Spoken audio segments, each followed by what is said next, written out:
Understanding the difference between real and personal property is essential for taxes, insurance, and estate planning. Let's look at the distinction.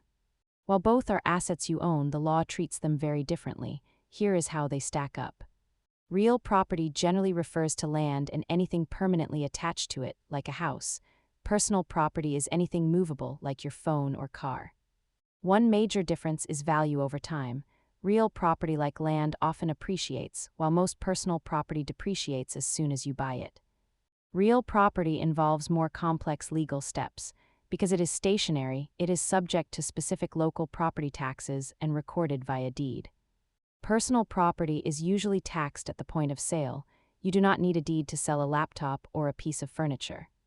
Because real property is a finite resource, it often serves as a long-term store of value, unlike most consumer goods. A simple rule of thumb: if it moves, it is personal.